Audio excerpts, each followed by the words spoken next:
Welcome to another episode of the Two and Under podcast, Australia's original dedicated Newcastle United podcast. I'm Jack, and with me as usual is Bobby. How are you doing, Bobby? I'm good, Jack. I'm going well, and excited for today's podcast. Yeah, so we're here to preview the Newcastle v Man City game, which is coming up this weekend. And we're lucky to have special guests with us. So we've got freelance radio journalist and writer and Manchester City podcaster, David Mooney. How are you doing, David? Welcome to Wednesday night in Australia. Not bad. I've time travelled because it's Wednesday morning in the UK. Yeah, just the 9 hours difference, I think it is at the moment. So yeah, time. I mean, to be fair to you guys, time difference must be one of the biggest problems following a football team in the Premier League, given how far away you are. Like if it's 1 or 2 hours in Europe, it's not bad, but like 9-10 hours or so, what it can get in Oz, I can't imagine having to. Well, I mean, some of your games must be middle of the night. I was going to say, put it this way: the match this weekend is a 1:30 kickoff on Sunday night / Monday morning, which is the absolute worst possible time. So yeah, it's rough. Sleep deprivation at its best. And it's all right when you win because it's worth it, but when you don't win, it's pretty tough. Yeah. Trying to get by with a couple of hours sleep. But David, how long have you kind of been supporting City for then, and how long have you been podcasting with the Blue Moon podcast for? Yeah, so it seems criminal to come on and say I've been supporting City, since the early 90s for my sins, because there's not been in the last 10 years there's not been an easier football club to support. That's the truth of the matter. So yeah, I got my first season ticket in '97. But I'd been going with mum and dad probably since about 93, 94, to the point where we were starting to go pretty much every game. And that's when mum said, let's get season tickets. My dad was he was never a semi-pro footballer or anything like that, but he was an amateur footballer, but he played to a pretty good level of amateur football, which meant that he ended up playing Saturdays at 3:00. And that usually meant that he wasn't able to go to City. And I can't remember how we got into it, but it started with mum taking me to Main Road for these early games, and I can't tell you what my first game was because I've told that many lies about it now. I've forgotten what the truth is. But I was young enough that when City scored for the first time and everybody jumped up, I dived under the seats because I was scared of the noise. And I think one of the early games as well, I remember being given a bin bag by the lady in front of me because it was raining, and she'd cut holes in bin bags and was just like, "Here, take some of these." And I ended up wearing a black bin liner. And Mark Robbins scored for Leicester, I think, in one of the early games, and Leicester won 1-0 right at Main Road. That must have been about 94 or so. And yeah, I ended up getting a season ticket in '97. I've kept up that season ticket ever since. And I started the podcast when I started Blue Moon when I came out of university. I finished university in 2009 with a degree in broadcast journalism, and just rather naively went, well, everybody's going to now offer me a job, and it turns out that they wouldn't do that. And I've never really been one that has been desperate to move away from Manchester. I'm not. I've got roots here, and I've always lived here, so to speak. Even when I was at university, I was back every other weekend for City, and like constantly back in the city. So I had no inclination of looking for work that was in London or looking for work elsewhere. And Media City was due to open in Manchester not long after I'd finished uni, and so I kind of kept plugging away to be able to work there. And the podcast was just kind of something I would do in the meantime until I ended up getting a proper job. And then it started making a bit of money at the same time that I got a proper job. And I've just found it a little bit too difficult to give up. And so now I've kind of perfectly engineered this situation where I've gone freelance. I am working at Media City. I'm lucky enough to work for the BBC at Media City. And I can do the Athletics podcast. The Athletic approached me to do their podcast as well. So I do their podcast and my podcast and work a bit for the BBC. And like you said, freelance writer, I'll be honest with you, I haven't written anything in probably about 4 years now. I still say I'm a freelance writer. You need to update your website then. Yeah, I'm just on a bit of a break at the moment, Yeah, so for people Newcastle fans who are listening, you're the equivalent of Taylor Payne, who hosts the Newcastle United podcast. I know Taylor. It's great fun, Taylor. I know Yeah. Taylor. Yeah, so that's one of the good ones that we listen to as well. So it's good to have you on. I'm going to give a little bit of a history lesson, comparative history lesson now between Newcastle and Manchester City. So pre-takeover, Manchester City had won 9 major trophies in their life since 1880. They had two just like to throw in there as well. Go on. Won a major trophy before Manchester United did. Really? Yeah. Okay. Yeah. Won the FA Cup in 1904. 1904, yeah, I've got that one. So there's 2 First Division titles in 1937 and 1968, 4 FA Cups, 2 League Cups. Newcastle fans of a certain age will remember one of them because that's the only League Cup, only League Cup final that Newcastle have been to. Dennis Stewart was a Northeastern boy as well. I think he scored in that game. Big Newcastle fan, is he? Yeah. And then there was 1 European trophy as well for Man City, the Cup Winners' Cup in 1970. So that's 9 major trophies. Just for comparison, Newcastle have won 11 major trophies in our lifetime since 1892. We've got 4 First Division titles, but the last one was in 1927. So we won our last First Division title 10 years before Man City won their first. 6 FA Cups. That's what Newcastle were kind of known for especially in the 50s. But again, the last FA Cup we won was in 1955. And 1 Intercity Fairs Cup in 1969, which was the precursor to the UEFA Cup. So that's pre-Manchester City takeover. Post-takeover, there's been, if I'm correct here, 14 major trophies. I couldn't tell you off the top of my head. I could run through them, but I couldn't tell you off the top of my head. Yeah, it's 14, 2 Champions League semi-finals and 1 final as well. So I just want to ask you, David, what is the experience of supporting Manchester City pre-takeover and supporting Manchester City post-takeover, if you can summarize that? Well, pre-takeover, like you mentioned those major honours. Pre-takeover, the last one before that was 1976, and I know I've got a few greys in my beard coming up, but I wasn't around in 76. I was born in 87. So like their last major trophy was like 11 years before I was born. And even then, you get to that kind of 11-year Barron run, and you go, "Well, there must be one soon." They're still a fairly big club, and they won promotion not long after I was born, and got back into the top flight, and then beat United 5-1 in what became known as the Main Road Massacre, when Ferguson had spent a load of money on his team, and City were newly promoted, and things were going in the right direction. And then the 90s happened, and it just like everything that could go wrong did go wrong. I mean, City's motto, I imagine, for the 90s was, "If it's not broken, break it," because they spent so long just making incredibly bad decisions to the point where, like, the final season before the Premier League, I think it was Division 1. Might have been the year before that, but around kind of early 90s, City finished above United. They finished 5th, United finished 6th. And they were both on a very, very even keel going into the 90s.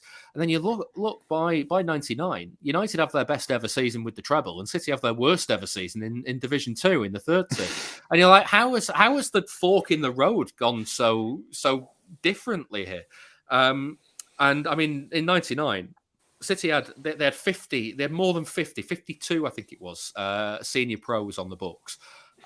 Which, when you consider now that a Premier League team could have a maximum of 25, it absolutely blows your mind that City had double that. I spoke to Joe Royal, who was the manager that's pretty much credited with putting City back on the map and saving them from their worst era. I spoke to him and said, "What was it like when you came in?" And I said, "I kept turning the corner at Platt Lane, which was City's training complex, and bumping into players I didn't know I had. And then just like we had that many people on the books. We used to use 3 dressing rooms to get people changed for training. And the first kind of fortnight of training, we just did 11v11 again and again and again to see what we had and just kind of sort out a playing squad. So like that's where City had got to in 99. So your experience of supporting City through all of this is just that whatever can go wrong will go wrong. I mean, genuinely, the first time in my lifetime that City didn't mess up was the 99 playoff final against Gillingham. And they very nearly messed it up. They were 2-0 down on 90 minutes, and they scored 2 stoppage time goals to equal the game and Paul won on Dickov, penalties. And like that's the first taste of success I had as a City fan, and that was 12 years after I was born. So my experience up to that point have been, it just gets worse. Whatever you think is about to happen, it will get worse and will go on and get worse. And then there was kind of this series of false dawns that City had. Like that they got back-to-back promotions back to the Premier League. Mm-hmm. And that was as good as that was, it was a little bit of a false dawn as well, because I remember the buzz around City at that time being that City were back and they could do things in the Premier League. And Kevin Keegan, wasn't it? Was it? It's just before that. Still Joe Royle at that point. Still Joe Royle, because Joe Royle signed. Do you remember George Weah? Absolutely. Former World Player of the Year. He came in. Paolo Wanchop came in. Alfie Haaland came in, and kind of everyone was talking about how this City team could actually go on and. Like it started off, this City team will stay up, and then by the end of the summer, it became they could even get into Europe, Anyway, they went down that year, and kind of Joe Royle sacks. Kevin Keegan comes in at that point, and he plays some of the best football we've ever seen at Main Road. Okay, it was Division 1 Championship now, but it was incredibly entertaining football. That sounds familiar. Yeah, they won promotion in style, and then they stayed up pretty comfortably the next year. They finished 9th. They got into Europe, and everyone's going, "This is it. This is the start of something big." Mm-hmm. They moved to the City Manchester Stadium at the end of that season, and as Kevin Keegan sides do, it went stale, and he couldn't keep getting the kind of entertaining football out of them. Stuart Pearce came in, and that started really brightly. And by the end of his run, they'd scored 10 goals at home all season. David James was playing up front. Yeah, David James had a game up front, and it just things had got really, really stale. And it was actually like having had the false dawns of Joe Royle and Kevin Keegan and the start of Stuart Pearce. By the end of the Pearce era, I was starting to think maybe this is as good as it gets. Maybe the existence of a football fan is as good as surviving in the top flight. Being one of the best 20 teams in the country, which isn't to be sniffed at. If you're in the top flight, you are one of the best 20, and that's about kind of average you can hope for, I guess, for a lot of clubs. And maybe you'd make an FA Cup quarter-final here and there, because we kept getting to the quarter-finals and then putting in a disastrous performance. We got that final year of Pearce, we got drawn away to Blackburn in the FA Cup, and I think the way the FA Cup had fallen, I think a lot of the big boys had been knocked out of that season already. And so you were looking at if you got there was a good chance of a decent semi-final and then a decent final, and there was a real chance of whoever won out of City and Blackburn of silverware. And Blackburn had 10 men for a lot of the game, and they beat us 2-0. And it's just like, it was a horrific performance. And the fans would in the away end were singing "You're not fit to wear the shirt," and you start thinking, maybe this is it. Maybe this is the peak of it. And then another false dawn comes along, because they get taken over and they have a lot of money, and Sven comes in, and it starts wonderfully that season. They're in the Champions League places at Christmas, and you're thinking, this is it. This is the start of something. Anyway, that season, wasn't it? That was Taxing Sinatra. Anyway, that season finished with them winning 2 games in the whole of the second half of the season. They lost 8-1 at Middlesbrough on the final day, and they finished, I think, 10th or 9th or wherever, and they only just made Europe via the Fair Play League. And you're kind of going, okay, maybe you were right the year before. And then obviously the Sheikh Mansour takeover happens, and that is the time they got everything right. So like pre-takeover, you're primed to fear the worst. Whereas these days, there is still a little bit of a hangover of that, and you still kind of do feel that if anything can go wrong, it will go wrong. But I understand that any opposition fan listening to a City fan say that, your kind of reaction is, you don't know you're born. Do you know what I mean? Because like the resources City have got, and the I said last season, one of the things that held City back was I didn't think the squad was big enough. And people, like, the easy reaction to that is, well, what do you mean it's not big enough? Look at the quality, the strength and depth you've got. Yeah. And the truth is, like, in terms of quality, the squad is more than capable of winning everything. In terms of numbers, there's just not a lot of bodies there, and so you get 2 injuries, and suddenly, somebody has to move here to deputise there and here and there and everything else. And actually, the City's problem wasn't the quality in depth; it was just the numbers in depth, and that's one of the reasons why they ended up having a week last season where they ended up getting knocked out of a couple of competitions. So Like I realise that is eating at the king's table, and everyone else listens to it and goes, "God, I wish we could have that sort of problem."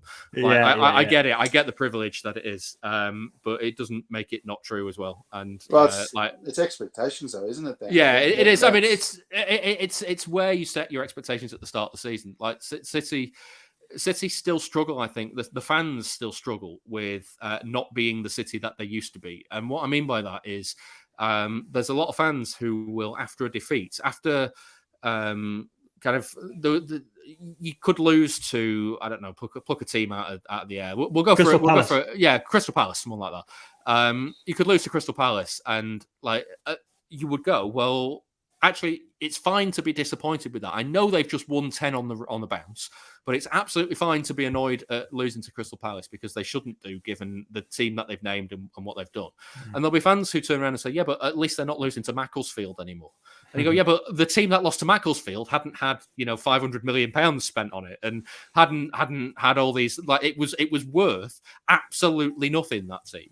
Yeah. And it lost to Macclesfield. So it is about kind of what you expect. As you say, it's about what you expect at the start of the season. And City should expect at the start of the season not to win everything, but to be there and thereabouts in the conversations for everything. They could have a season where they win nothing, and that is absolutely fine, as long as you've been competitive in all of those competitions, because the resources that you've spent on this team mean you should be. If you end up with a season where you go out of the League Cup and the FA Cup in the first round, and then the Champions League in the group stage, and you finish, fifth in the league and outside the Champions League spots, then yeah, you have vastly underachieved given what you spent on the team. If you get to the final of all these competitions and lose them all, well, hey, that's football. Sometimes it happens, It's really interesting listening to you, and part of the reason I did that comparison is just because Newcastle and Man City were very similar clubs in terms of history before the takeover, and it's interesting we're talking about expectations there, because we've even seen it with our takeover now, the money that we've got and the expectation that we're going to be buying players, and fans are getting upset because we haven't got attackers, which is fair enough because we need more attackers. But at the same time, you just look at the situation 10, 11 months ago when we still had Mike Ashley. So expectations change, and it becomes, and everything is relative. And you can see how those kind of tensions can potentially come up within the fan base when you get this influx of money in a takeover like this. Yeah, it's a very steep learning curve. I think City maybe had it a bit different to Newcastle at this time, because I think like the weird thing with City is that as I said, their worst ever season was in '99, so it's in living memory for a lot of fans. It's just over 20 years ago that they were at their lowest ever point, and their highest ever point has come less than 20 years after that. So like the crunch that's in there. The expectation change is huge. Whereas for Newcastle, you've been a top flight club for a long time. I know you've had a couple of relegations in there and whatnot, but you have been a solid top flight club without having kind of dropped too far away from the top. I mean, you think of the '90s. I know you never kind of got over the line into winning the league and under Keegan, but that '90s team was an exceptional team to watch, and it was really entertaining football, and you were a great side. And it shouldn't I don't think it should be underestimated that the impact that'll have on the fan base, because like there'll be a lot of fans that remember that and we'll look at the takeover and go, this is our opportunity to get back to that level to start with, and then kind of kick on from there. Absolutely. Rather than from City point of view, it was a case of how's this going to go worse for us again, and kind of you've got to get out of that mindset. There's a mindset that needed to be removed from City that I don't necessarily think needs to be removed from Newcastle. I mean, the Mike Ashley kind of situation that did need to be removed from Newcastle, but that's not a fan base thing. That's an owner thing, and I mean it's a different conversation. With the trophies that City have won then since the takeover, obviously there's been a lot of them, but you've already talked about the playoff final in 1999. There'll be fans that hark back to that playoff as one of their most fond memories, is there? Yeah. I built a career on that game. So for you, how do the trophies that they've won since then compare to that 1999 second division playoff final? They're not comparable in the slightest, and the reason is in '99. I don't want to make this all about me, but here we go. My ego is going to. You're the guest, yeah. I was on a school trip in Anglesey. That's kind of North Wales. Wembley obviously is in London. Families from Manchester. So we got tickets for the playoff final. And I didn't want to miss the school trip. So my mum and dad packed my bags, sent me off onto this school trip. And then my dad drove, it did about around 600 miles that weekend, because he drove from Manchester to Anglesey to pick me up, and then from Anglesey to Wembley to watch the game. And then it was quicker, for whatever reason, that night to drive, because I assume it's because we're going to get back really late, and they obviously couldn't take me onto this school campsite in the middle of the night. So they then drove from Wembley to Manchester to have the night there, and then from Manchester to Anglesey to drop me back off for the end of the school trip, and then he drove home to Manchester. So his average speed for that weekend must have been about 50 miles an hour. And so all of that is the backdrop to the fact that the week before, United had won the European Cup by scoring 2 late goals, and City were in their lowest ever point in Division 2, 2-0 down on 90 minutes, and I was sharing a tent full of United fans in Anglesey, and I was crying because I was basically saying to Mum, I don't want to go back. I just want to go back, pick my stuff up, and then we'll go home, and then that's it. Obviously, City come back and win. It makes the weekend, and I go back and enjoy the rest of the school trip. Those feelings don't exist for the trophies later in life. It's a different experience. So winning the FA Cup in 2011 was the first time that I'd seen City win a major trophy. Yeah, that was really special. Except it came kind of with a situation of I didn't expect City to beat United in the semi-final, but I did expect them to beat Stoke in the final. That was kind of the level that City were at. They'd not qualified for the Champions League at that point. They'd obviously not finished in the top 4 in the Premier League. So there was still a lot of learning to be done, and still a lot of progress to be made at the club. But there was the undeniable aspect that they had invested a fair chunk in this team, and they were building something towards achieving those aims. And they had to win a major trophy to kind of tip them over the line. So there was that pressure of expectation that came with that FA Cup final. That didn't come with the Gillingham game in 99. So seeing them do it and seeing them win that FA Cup was special. But it was an entirely different set of feelings to what I'd had, 15 years or so earlier. So watching them progress through each of these trophies. I mean, the first Premier League title is a weird one because of the manner in which it was won. If they'd beaten QPR on that final day 3-0 and everything had gone fine, it'd have been euphoric, but you'd have had plenty of time in the game to reach that euphoria.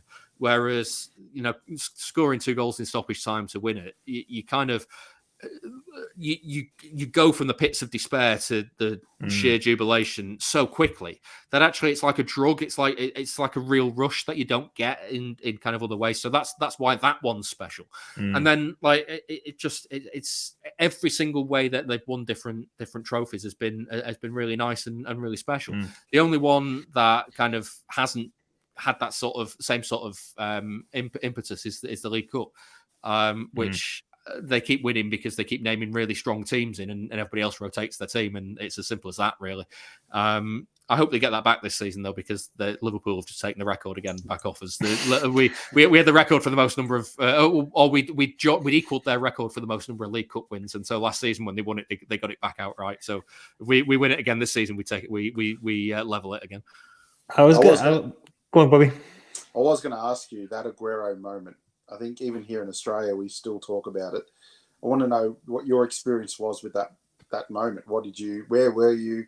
What did you feel? I was in the ground, and I was kind of on the side near the penalty area where he scored. So I was almost behind the shot.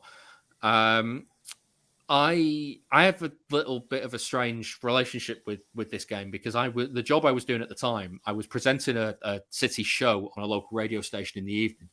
Straight after, this name might not mean anything to Australians and in Australia, but Terry Christian is a huge Manchester United fan, broadcaster in the UK, and kind of has made a career out of being a professional United fan sort of thing. And he hosted the show before us, and we used to go in and have to do a handover. And all I could think at 2-1 and 2-2 was I'm going to have to go into the studio with Terry after this, and he's going to be unbearable. He's unbearable anyway, and I'm going to have to go in there. And and deal with this.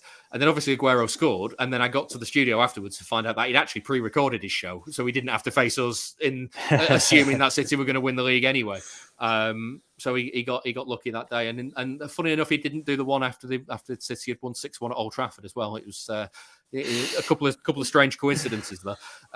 But so weirdly, all I could think at that point was, I'm going to have to see Terry Christian, and like most people are just going, oh, I'm dreading this. I'm dreading going to work or whatever. And mine was just like, yeah, I don't know if I can face it. I don't know if I can face having blown the league in this way. And obviously Aguero scores, and like I can't remember what I was thinking, to be honest with you. It was just I don't think I've ever jumped that high. The celebrations have never been as good as that before or since. Even last season when they came back to do it in the way they did. Like I can't explain it. It's incomparable. I never thought I would get one moment like that, let alone three. I mean, goodness me, we've had the Gundogan goals last season. We had the Aguero goal in 2012, and we had Dickoff's goal in '99. Yeah, the City fans are privileged to have had all three of them, and they're the ones that are old enough to remember all of them. In terms of takeovers as well, then Newcastle have had our takeover now, so there's a lot of focus on how we're gonna try and progress to get to City's level. Obviously, Chelsea had their takeover before City as well, so there's a bit of a precedent there. But do you think that the Manchester City model of how they've kind of operated post-takeover, do you think that's a blueprint that Newcastle could or should follow? Because we've got FFP restrictions in place now as well. This is the thing. A bit different. I don't know if you can follow it because City knew FFP was coming in. And so in 2010, 2009, 2010, 2011, they spent like hell because they knew that there was going to be restrictions on spending, and they had to accelerate the process to get to where they were going to be, because they basically saw there was a drawbridge coming, and they needed to be on the other side of it before it shut. And I mean, I know a lot of fans don't want to hear this and will say that's just what I would say, obviously, as a team that can spend almost unlimited funds. FFP doesn't do what it is supposed to do. It's supposed to stop teams from, well, I mean, UEFA would argue that it stopped teams going out of business, but then at the same time, you know, it isn't helping fund football. You know, Bury have gone out of business in this time. I think Chester went in the same period as well. And you kind of like, if teams at the bottom end of the pyramid are not being helped by this, then what is the point of it at the top end of the pyramid?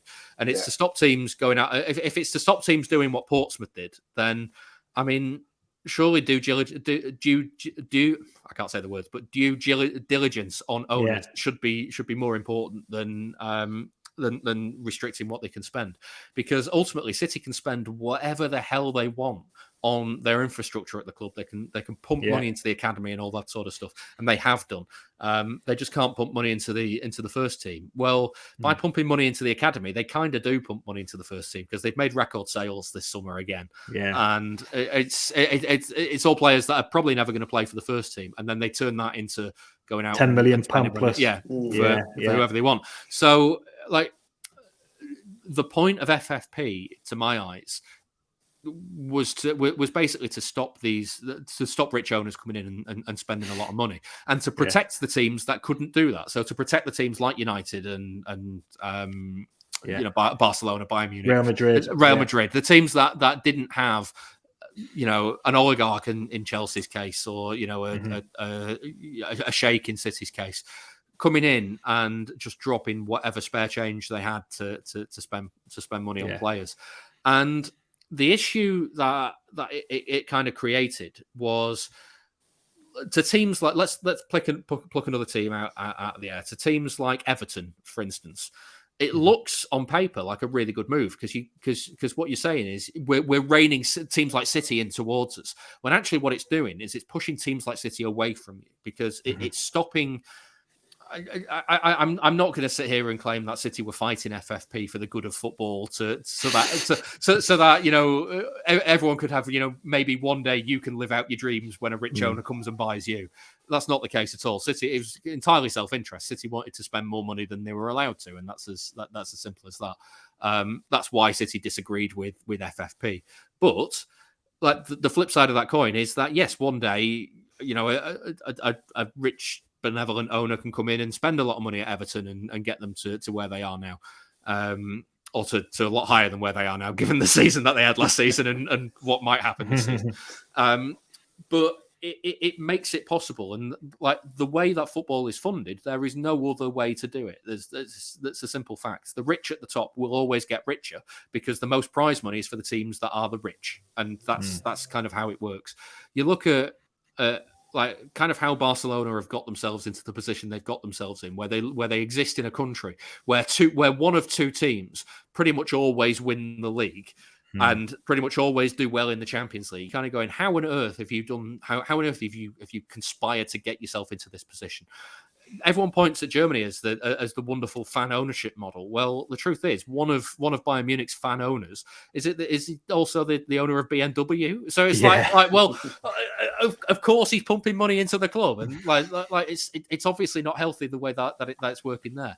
But then, like if you want to talk about the actual structural issues of football, then people, I mean, you guys are probably going to find this in the next few years. People aren't going to want to hear from Newcastle fans. They're not going to want to hear from City fans. They don't want to hear from Chelsea fans because we're the ones who come along and say, actually, it should be all right for everyone to spend as much as they want because lo and behold, we've all got a lot of money, and like it's the teams without money that don't want to hear that, and the reason is they haven't got the money to spend. They want everybody else to not be able to spend money as well. But actually, teams like City, teams like now Newcastle, they'll find a way around it. They'll find sponsorships that in markets that previously weren't open to them. I mean, City have got an endless stream of sponsorships now that they could never have achieved without having the owners that they've got and the backers that they've got, because they previously weren't successful. When City were a mid-table Premier League side, they weren't getting sponsorship deals from all sorts of other countries all over the world because be honest with you, nobody cared. Nobody cared about City in 2006, whereas now they do. And so you've got to get into the elite to attract those sponsorships, and then you get the sponsorships from all over the place because you are a member of the elite, and that just means that you can stay a member of the elite. It's like financial fair play is pointless it doesn't help teams that are not in the elites, basically. Yeah.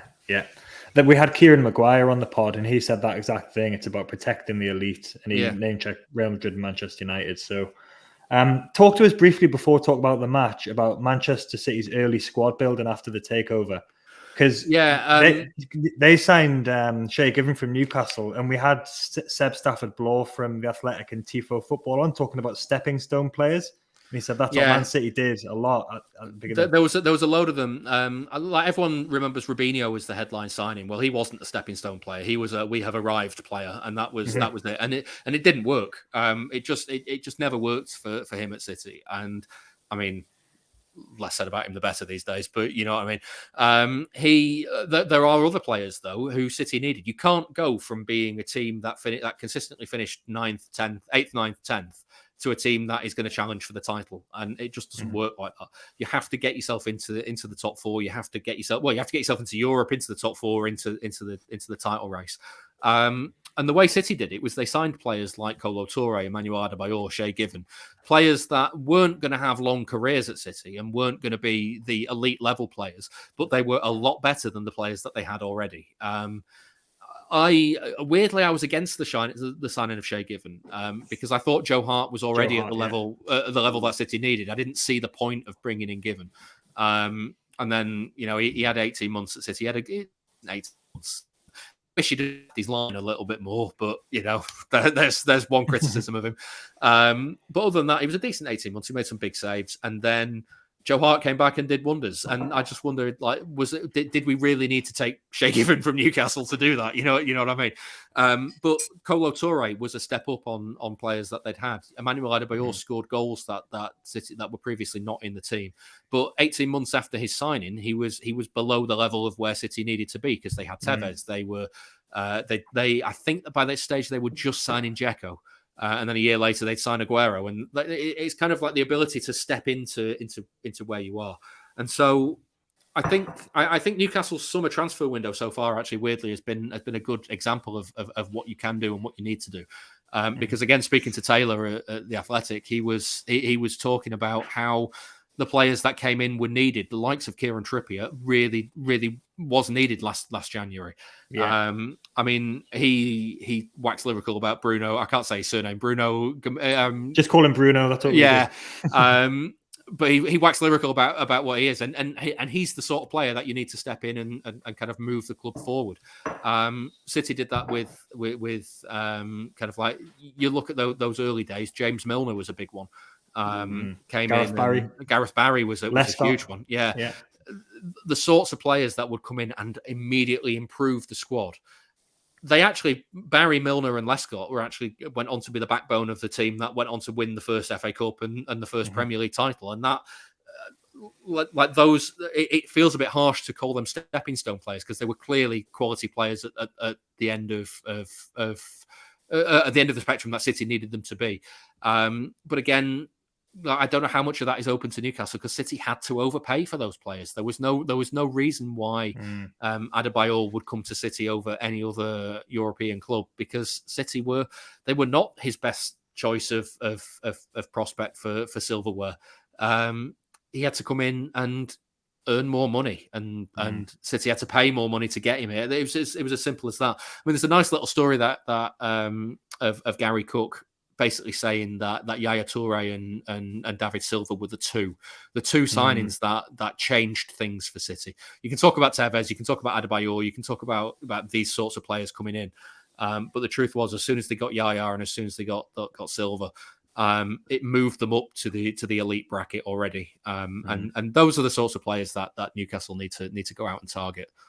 I think for us, Bruno probably is that standard of player, but then we've got a lot of these stepping stone kind of players, and that's fine. I think that's what has to happen. It's not going to happen as quickly as we want, I think, but it's the way it's got to be, especially with the financial restrictions. So it's really good to get that insight. We'll just kind of a very quick break, and then we will talk about the actual match that we're here to talk about. We'll be back in a minute.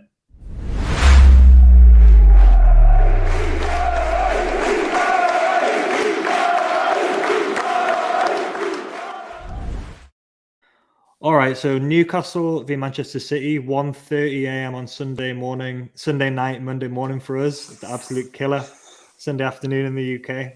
Let's just have a little look. This is going to depress us, Bobby, but let's have a little look at the recent games, matches in all competitions since we got promoted in 2016. Newcastle have had 1 win. Manchester City have had 9 wins. We've had 10 goals. Manchester City have had 31 goals, which is an average of 3 a game. And we've had no clean sheets, and Man City have had 5 clean sheets. Bobby, what do you remember about that 1 win we had against Man City?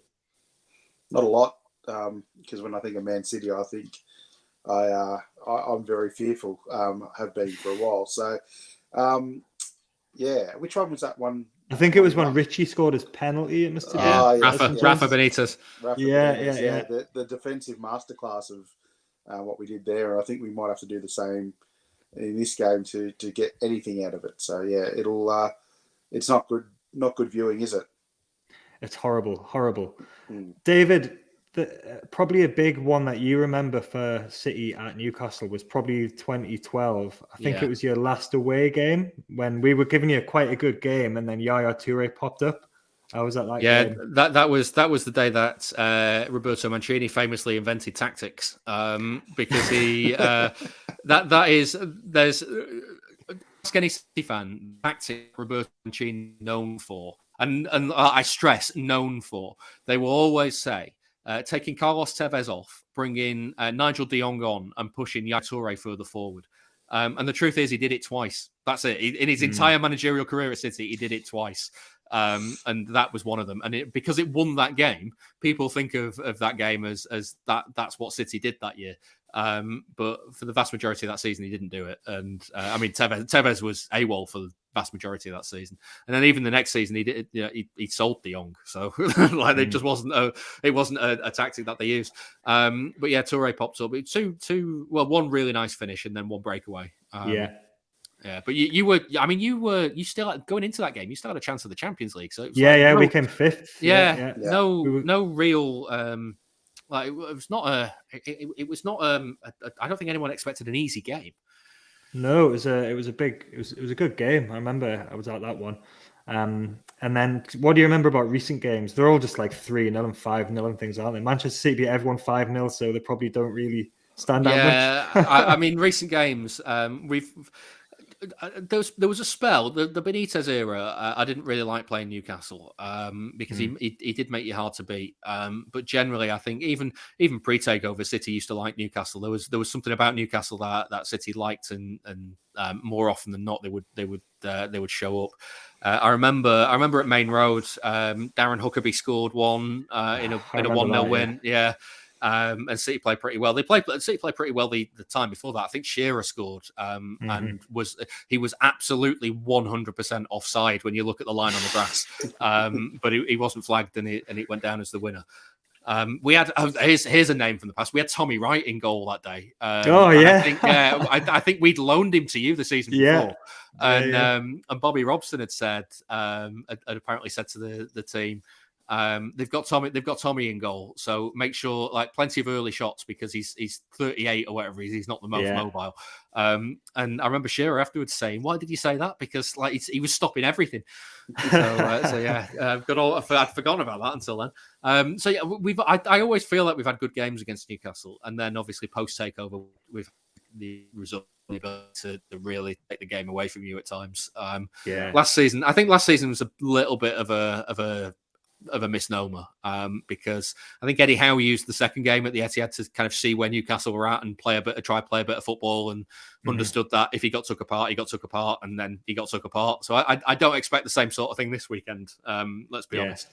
And the home game as well. We were unlucky not to get a penalty when Ryan Fraser. What do you mean? What do you mean a penalty when somebody slides through a player that doesn't have the ball? Won't hear anything of it. Yeah, but that City and Liverpool are the only teams who have actually beaten Newcastle at St James's since Eddie came in. So, Bobby, you were talking before about Rafa's kind of getting everyone behind the ball. So you think that this might be kind of how we line up in this game? Can you just talk us through this?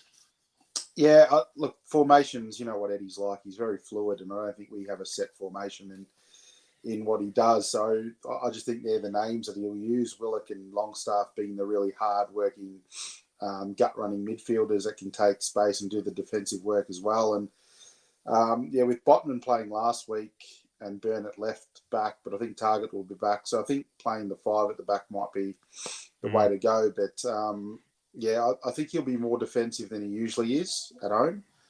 But how that lines up, it might not be the 5-4-1. It might be a 3-2-4-2, whatever it is that he'll do. But I think they're the names that we'll see.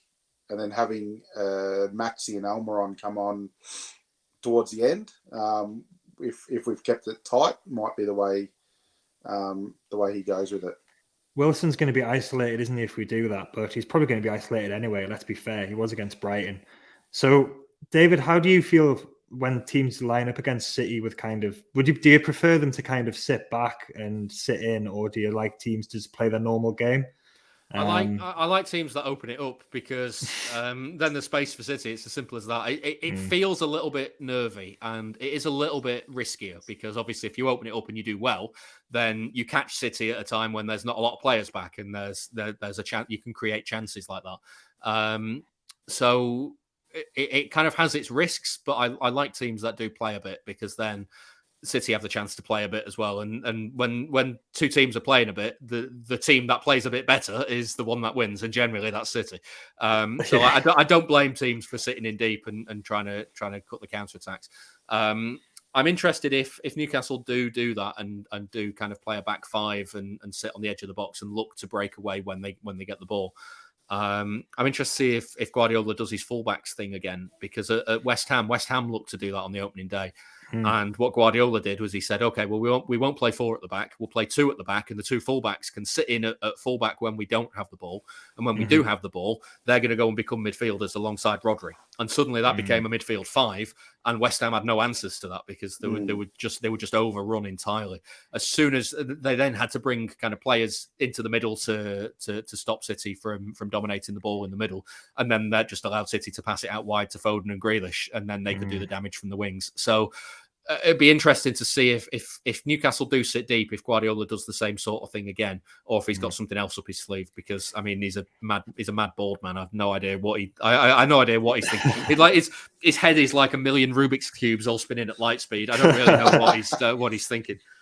Our defense is not quick either. So Haaland getting in behind that lot is pretty worrying. What were you going to say, Bobby? We just don't have the attackers. I mean, we all know that's the area of weaknesses that we have. So whatever we do, I mean, we saw against Brighton, we were toothless. If Wilson's a little bit out of form, we don't have anything going forward. So I don't think we've got a choice in this game. We can't afford to be attacking because we don't have the players to worry City anyway. And luckily for us, this game's a free hit anyway. As long as we don't get embarrassed, then that's good. David had a little go at Pep Roulette when I sent you that email asking for your team. So City usually do a 4-3-3, don't they? So what do you think? How do you think City are going to line up for this? Yeah, I think you've got it pretty much spot on there. I mean, I could be wrong with the team, so it could be anything. But I do. In terms of how they're likely to play, a couple of question marks on players in there. There might be John Stones in for Nathan Ake, and he kind of comes back with his Diaz Stones partnership. There might be Riyad Mahrez in for Jack Grealish, and it kind of goes through that way. But by and large, City are going to get Haaland in the middle. They'll get wide players on the touchlines and try and stretch the game that way. And like I said, they might bring the fullbacks in to play alongside Rodri, and that allows Gundogan to push up alongside De Bruyne a little bit more. The other question mark is whether Gundogan plays. He's the club captain now.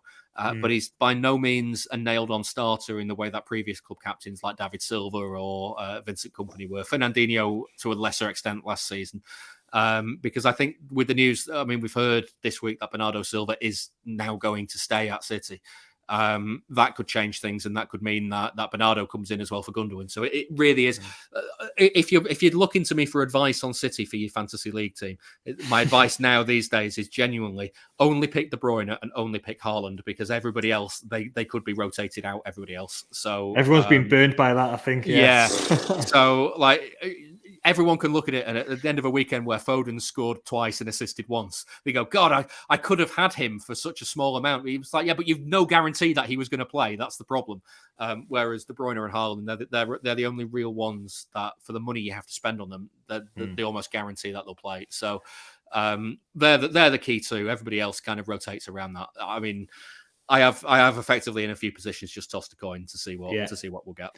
And on Haaland, how is City assimilating him into their team? Because it's a complete different change of style, isn't it? Because they've actually got a centre forward now who's a proper centre forward. So is it going to take a little while for him to settle in and adapt to his style of play?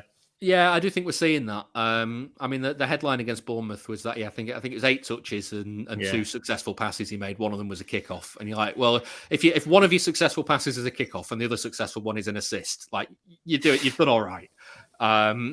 He didn't have his greatest game against Bournemouth. It won't be his worst game either. He was causing problems, and I mean, he'd have had a goal if Foden had squared it to him instead of taking the shot on him. There was a moment where Foden went through on goal. He should have got his head up and squared it for Haaland to have the tap in. Instead, he had a shot and the keeper pushed it behind. So you kind of go, well, it's not really Haaland's fault that he didn't complete like that attacking action, because he was in the position to do it, and that's kind of where he is at the minute. He's finding the positions and he's getting in there. I think City still need to learn a little bit where he's going to be, and I think he needs to learn a little bit more where City are going to play the ball. But the signs are good. He's progressed through the 3 games that he's played. He's slowly kind of progressing into the team, and it feels like City have moved through the gears as well. And City still beat Bournemouth 4-0 anyway, so it really doesn't matter. Well, yeah, I mean, the other side of it is, for 63 minutes that he was on the pitch, there were 2 Bournemouth players marking him at all times, which meant that De Bruyne had a bit more space and Foden had a bit more space. So I remember, I mean, I don't expect City will ever employ this tactic, but I remember playing a Sunday League game once where our best player was being marked out of the game. And so, we just said to him, listen, instead of trying to get on the ball, go and stand next to their best player all the time, because you've got somebody following you round. So all that'll do is it'll take 2 of their players out of the game.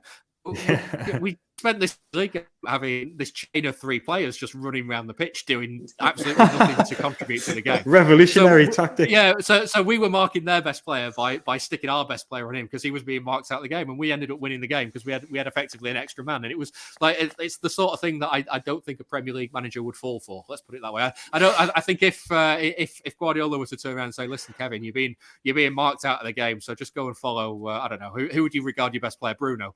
Just go follow Bruno around all game." I don't think Eddie Howe would go. Would go. God, I can't work out what they're doing here. If that happens, we'll know who's been on the phone to Pep anyway, giving him some advice. All right, quickly then, before we let you go, let's have some predictions. Always a difficult game, this, Bobby. We will lose 3-0, so 0-3. 3-0. I'm going to go 2-1. I think we'll get a set piece goal maybe, but City will still be far too strong. David, prediction?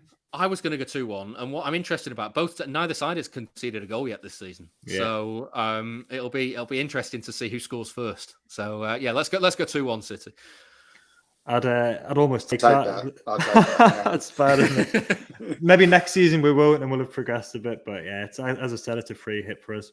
All right, David, thanks very much. We'll let you get off and do your other podcast now. Thank you very much for having me. Pleasure to speak to you, and we will see you soon. We'll be back with the Tune Under Pod for a review of the Man City game, and then we've got a lot of games coming up with the League Cup, and I think there's Wolves and Liverpool coming up as well. So we've got plenty going on. Cheers, guys. We'll see you later. See ya.